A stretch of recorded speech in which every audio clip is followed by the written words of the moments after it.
jiw ji dafa am solo ndaxte umpuloo ne bu ñu ñëwee ñu defal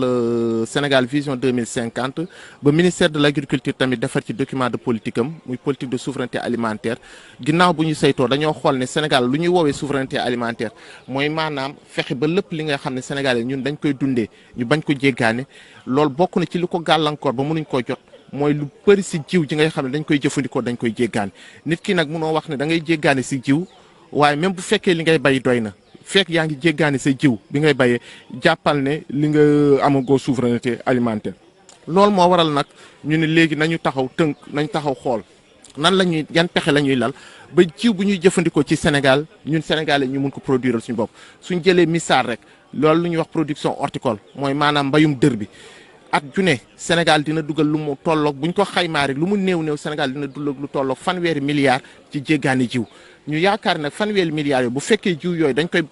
utiliser fii Sénégal fanweeri milliards yooyu mun na amal njëriñ suñu baykat yi bu fekkoon suñu baykat yi ñooy bay jiw jooju moo tax nag ñu ne léegi fu ñuy dem mooy que dañuy liggéey ak Sénégal dañuy liggéey ci document boo xam ne dina woo xàll yoon bi wax ñu fan la ñuy jaar ñan lañ ciy àndal nan lañ koy defee ak lan lañ ci war a def ngir ñu mun a am jiw yu doy ak jiw de qualité ci loolu lañ nekk nag lu am solo ci ndaje li nag mooy ndaje li nekkul waa ministère rek ñoo fi nekk ndaxte mënoon nañ ci def waa ministère rek ñu ciy wax waaye fexe nañu ci ndaje mi tamit ba ñeneen ñi nga xam ne képp ki nga xam ne sa loxo mu ngi ci ak nu mu munta mel ba nga bokk ci mooy fexe nañu ba ñu nekk système financier bi mooy maanaam banque yi nga xam ne dañuy jàppale opérateur bi ñu ngi fi waaye fexe nañu ba ministère département yëpp nekk fi waaye fexe nañ tamit lu ñuy wax opérateur semencier yi nga xam ne ñoom ñooy jël di defar jiw bi yenn saa yi di ko jox baykat yi ñu ngi fi ñoom ñëpp nag ñu boole leen lu ñu ci bëgg rek mooy bu ñu fi génne mu nekk benn yoon boo xam ne du doon yoonu gouvernement Sénégal wala du doon yoonu ministère de l'agriculture waaye day doon yoonu sénégalais yi nga xam ne ñun ñëpp ñoo yëkkatandoo tegandoo ne yoon wi la ñuy jaar ba ku nekk tamit xam fan la ñuy jaar xam lan mooy process yi ba ëllëg si biir ku ci nekk xam nga ne boo ci buggee liggéey war tamit boo ci buggee liggéey lii ak lii moo la war nii ak nii nga war a def ba liggéey bi antu ndaxte buñ ko defee njëriñ la ci réew mi ndax su boobaa du ñu dépendre ci kenn pour dundal suñu askan waaye tamit njëriñ la ci réew mi ndaxte alal ju bëri la ndaxte bu ñu jëlee le système semencier au monde adduna bi tey bu ñu waxee wàllu jiw c'est plus de 1000 milliards de dollars ci adduna bi lu ñuy wax jiw te ñun am na nu ñu ciy liggéey am na yenn réew ci Afrique yi sax jiw bu ñuy dundee mun na jóge fi donc opportunité économique la tamit pour suñu acteurs yi moo tax tey ñu ne woon nañu woote ndaje mi ñu toog fi ñetti fan nga xam ne ñun ñëpp dañuy daje waxtaan tënk fi nga xam ne buñ fi génnee nekkatul nañ ñëw xalaat waaye day nekk nañ ñëw liggéey ndaxte su boobaa lépp lu ñu war a def xam nañ ko plan yi dessiné nañ ko xam nañ lépp lu ci des rek mooy jël brique yi teg jël brique teg jëlaat brique teg ci kawam ba kër gi mot ñu xam ne lépp mot na loolu daal moo ñu fi daje. Tout le monde sait que par exemple dans le cadre de la stratégie nationale du Sénégal horizon 2050 et aussi dans la politique de la stratégie nationale souveraineté alimentaire du Sénégal, nous avons fait un diagnostic qui a été fait. Et parmi ce diagnostic-là, il y a la question de la compétitivité qui se pose souvent dans le milieu économique de manière générale, particulièrement dans l'économie agricole. Et ce que le diagnostic a révélé, c'est qu'il y a un problème majeur qui résulte de la question de la production des semences. Et sur cette base, depuis lors, le ministère de l'Agriculture, tout le monde l'a remarqué, depuis que nous sommes arrivés, nous sommes en train de mettre en place tout un ensemble de mécanismes pour produire assez de semences et de qualité.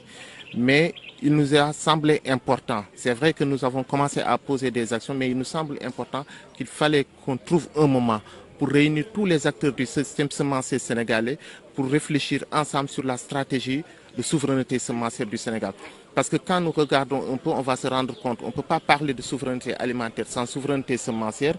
Et actuellement, je pense que la crise ukrainienne qui s'est passée ces dernières années, la crise ukrainienne ou la crise liée au Covid nous ont montré que souvent,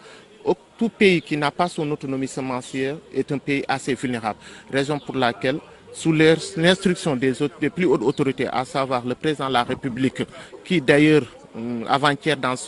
sa communication en Conseil des ministres est revenu sur la question semencière, et le Premier ministre, ils ont instruit le ministère de l'Agriculture de travailler sur une stratégie avec des objectifs clairs, mesurables, mais surtout pouvoir mettre en place une stratégie aussi de suivi, évaluation de ces actions-là, pour qu'enfin que le Sénégal puisse avoir son autonomie semencière. Parce que le Sénégal dépense énormément d'argent pour l'achat des semences à l'extérieur. Si nous prenons seulement les semences horticoles consommées au Sénégal, c'est presque plus de 20 à 30 milliards qui sont dépensés par année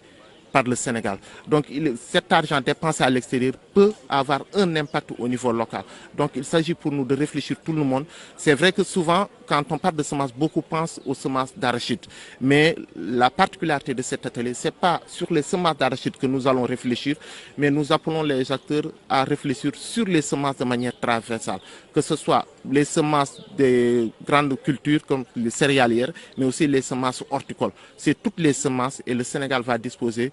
de ce document-là qui sera une feuille de route pour nous dire d'ici dans les moyens